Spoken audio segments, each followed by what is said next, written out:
Hi, I'm Luminousz Ztarr. Welcome to the channel. Mwah, mwah, my stars. I certainly hope you're doing well today or tonight, wherever you may be. Also, can't leave out the new subscribers. Thank you, stars, for becoming a part of our community, and welcome to the Luminousz Ztarr family.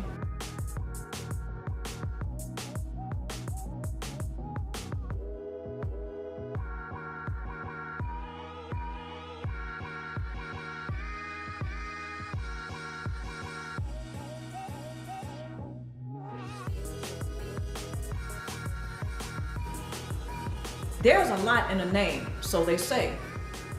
So when a narcissistic mom calls her children by their names, especially when she's doing something to harm them, that's a lot of energy right there. Okay, so this can create some bad memories. Our bodies remember everything that happens, even the good or the bad, right? So later down the line in life, you may have a flashback about something that your mama said, and at the same time, she may have been spanking your bottom. I'll put it nicely. She was spanking your bottom, but then, you go back to that moment. You ever wonder why? More than likely because your body remembers, but not only that, it was something she said. The energy behind her words, the tone. If she was calling your name out while she was spanking your bottom, that is something that would be considered a bad memory. But a lot of us don't think about, and this is understandable, and I didn't for a long time, but a lot of the times when the narcissist and cluster personality type calls your name, they're actually hurting you in your name. Ever wonder why some people say in the name of, and they're doing something and they're saying something? Well, that's because it's like a contract. It binds. So this is where trauma bonding comes in sometimes. This is where a toxic tie comes in sometimes when we're dealing with narcissists and cluster B personality types, whether they're our parents, grandparents, spouses, lovers, even our friends. Even it can be a boss or a coworker. But the bottom line is this: when we think about doing and or saying something in a name, it could be your name or someone else's name, that's like a contract. It's binding. Okay, so whenever we think about when a narcissist insults us, they may state our name first, and then they are insulting us. That's like a contract. It's binding. It's a toxic tie. Energetically, it makes it more potent. Narcissistic mothers, narcissistic fathers, narcissistic family can actually use your name against you. Whenever we think about something that the narcissist has said and or done, and if they called you by your name before they did it and or said it, again, this is another way that they're using your name against you for narcissistic supply. Of course, this is very subtle because it's not supposed to be something that's easily seen. See, a lot of narcissists and some cluster B personality types, when they are treating us a particular way, it can be quite covert or it's done in secret.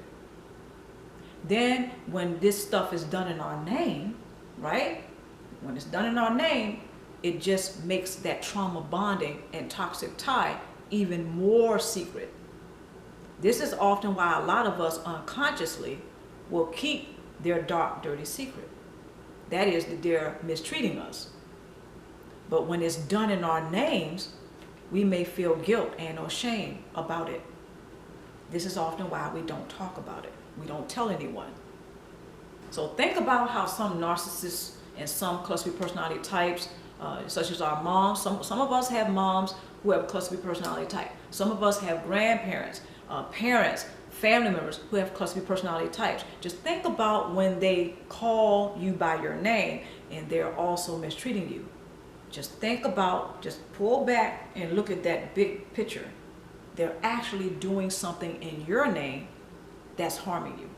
Some cluster B personality types and or narcissists, when they call their targeted by their names, they're actually harming them in their names, which makes that toxic tie more binding. It makes it more toxic. In other words, it's harder to get free from. That's another stronghold that pulls a person down into the sunken place. This is why a lot of us have a hard time getting past codependent narcissistic relationships. It's possible, but sometimes it can seem impossible because a lot of what was done to us was in our own name. So this is another way a cluster B personality type and a narcissist can use something of yours against you. When you think about how they pull shenanigans, when you think about some of the diabolical tactics that cluster B personality type or the narcissist will engage in, you have to think about the things that they do. One of the things that they do is they will use a person's characteristics against him or her. That doesn't exclude their name. You ever heard of that saying, you want to keep your good name? Well, narcissists and cluster personality types, sometimes they will take your good name and they will murk it up. They will use it for their own benefit. Narcissists and cluster personality types, sometimes they will use your good name to make sure that their false self-images thrive and survive. So in other words, or translation, their false self-images tend to thrive and survive at the expense of your good name. The reason why I put that in quotes is because, that's a saying. Some people say, well, I want to, I want to uphold my good name, or I want to save my good name. You've all heard, I think you've all heard of that particular phrase, my good name. Well, narcissists and some cluster B personality types will use your so-called good name against you, all for narcissistic supply. Watch out for when narcissists and cluster B personality types tend to use your name, especially when they're speaking your name out in anger. And sometimes some narcissistic moms will not call their children by their name. Some cluster B personality type moms have not even named their children. But, no, it came from them. In other words, they got the name from the father, or they got the name from the grandfather or grandmother. Someone else in the family suggested to the narcissistic mom to name her child that name, and she does. But out of resentment, she might, or out of a defiance, or maybe out of rebellion, or maybe resistance, she will nickname her child. A narcissistic mom may have some things that she's holding on to inside, and she may project that onto her children. So she may not even call her children by the name that they were born with. This is another way narcissists can use your good name against you for narcissistic supply.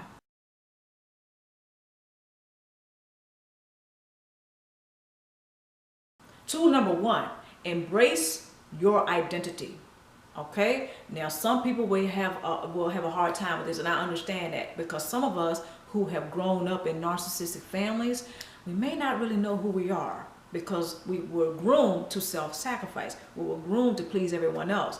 Therefore, enmeshment can occur. So you may not be clear as to who you really are, but I want to encourage you to take the steps to do that today. One of the ways you can do that is to journal. Another way is to take a tape recorder and speak on it. Okay? Speak what's going on inside of you. It's for you. When you think about it, your life is being recorded anyway. From the time that you're born, from the moment that you're born until the moment that you pass on, your life is being recorded. So take your personal power back. Exercise your personal power by identifying or embracing your own identity. Find out who you are. You do have values. You do have principles. You do have a good character. You have plenty of good characteristics. You have a good name. Use it. Preserve your good name by embracing your own identity. Take the steps to learn about who you are. Narcissists and cluster B personality types, they have to make up a false identity in order to tolerate you long enough to obtain the narcissistic supply from you. Tool number 2, practice personal boundaries. That's another way to keep your good name in standing. Okay, because when you're practicing personal boundaries, that means you are defending who you are. You're defending your essence without actually being on the defense. You're not trying to, you're not trying to insult anyone. I'm not saying you should walk on eggshells for the narcissist or the cluster B personality type, which a lot of us end up doing anyway. But the bottom line is, when you are preserving your good name, you want to go ahead and put this into practice, because this way it will boost your confidence. It will lift your self-esteem. It will increase your self-esteem. Okay, so you want to continue to thrive forward past codependent narcissistic relationships. Tool number 3, Build and work your support base.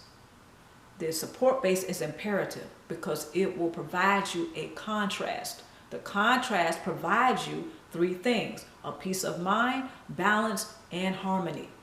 This is something you can compare the rotten apple to the juicy orange. That is, the juicy orange are relationships that don't include narcissists and cluster personality types. Those are the positive relationships. The negative relationships are the narcissists and cluster personality types. So that's the rotten apple. Okay? So you want that contrast. You need it. This is something that helped me out. When I was having relationships with cluster personality types, I had the contrast. So, and otherwise, I was seeing cluster personality types everywhere. But that's not reality. That's not reflective of reality. There are a lot of people who have cluster personality types, but not everybody on the planet has cluster personality type or types, okay? So you want that contrast. I'm Luminousz Ztarr. I certainly hope everyone has enjoyed this video. Please check the description box below, post your comments, and don't forget to like and or share today's video. I hope you all are doing very well, being good to yourself. Until next time, stay tuned for more vlogs and stay tuned for more videos.